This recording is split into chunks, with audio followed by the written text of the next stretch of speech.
Welcome to Sage Audio. Today we're covering how to mix better. To get the most from your music, watch the entirety of each chapter for a complete understanding of the topic. Know where clipping is occurring. If you're using a more modern DAW, the processing is 64-bit, meaning you have a lot more headroom than you think.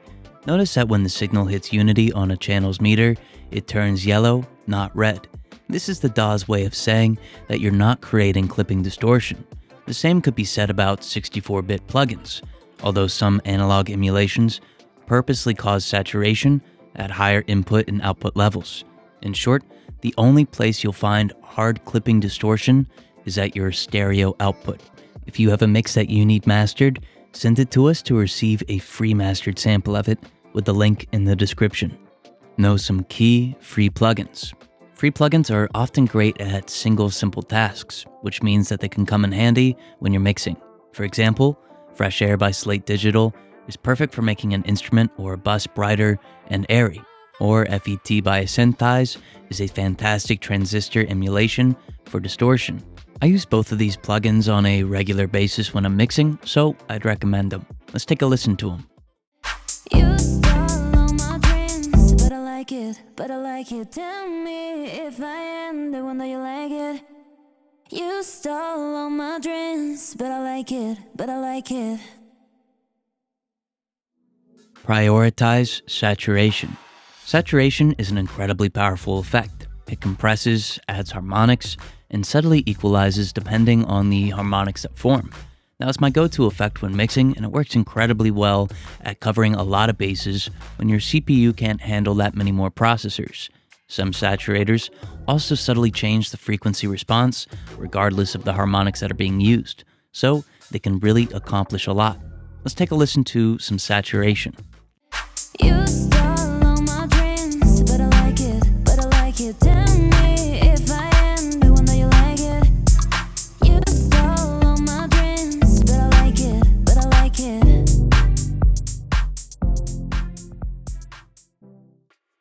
If you're enjoying the video, consider hitting the like button. It really helps us bring you more videos. Inverse EQ, kick, and bass. Kick and bass can overlap, but they shouldn't do so excessively. Since they're both so powerful, too much overlap will make a mix sound unbalanced. I like to use an inverse EQ on the bass. I'll match the EQ on the bass to that of the kick, then invert the bands.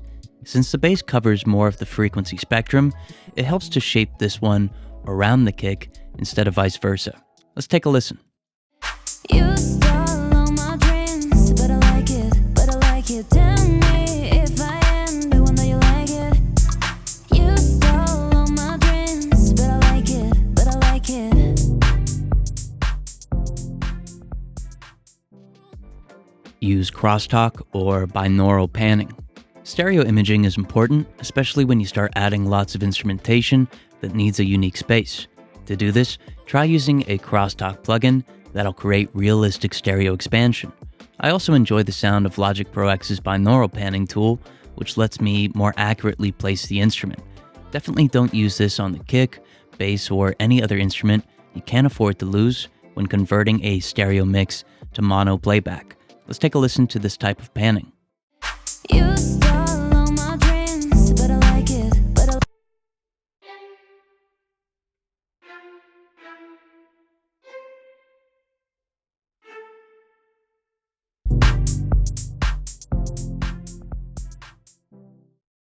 Only a small percentage of people that watch our videos are subscribed, so if you're enjoying the video, consider subscribing. It's free and you can always change your mind. Use instrument-specific reverb. Certain reverb times, sizes, and other configurations are better suited for specific instruments. For example, you can blend a vocal into a mix with a medium-length reverb on the mids, or make an acoustic guitar sound full and have a shimmering effect with a shorter reverb, moderate pre-delay, and some modulation. Reverbs usually include presets named after what they work well for, so this will give you a good indication as to what settings can accomplish what effect. Let's take a listen.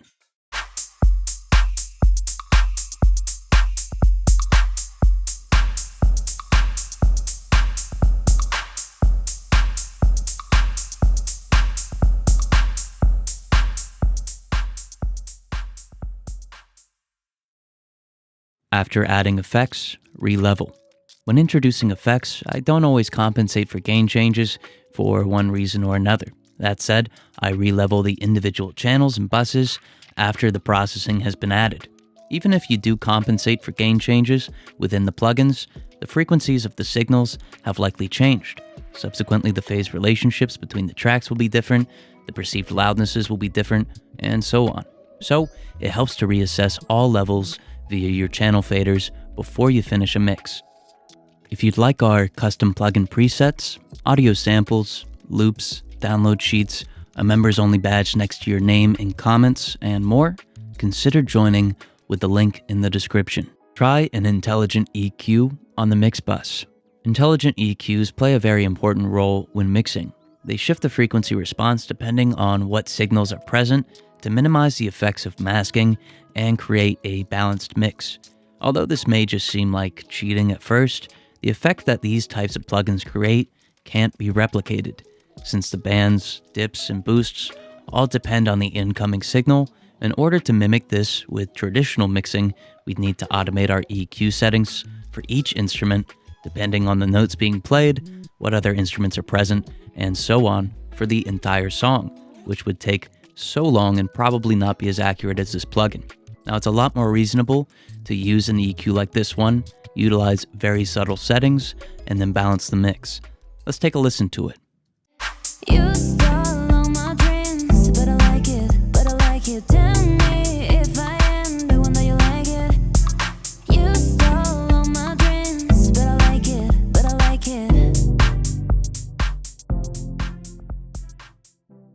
If you have a mix that you need mastered, send it to us to receive a free mastered sample of it with the link in the description. Thank you so much for watching.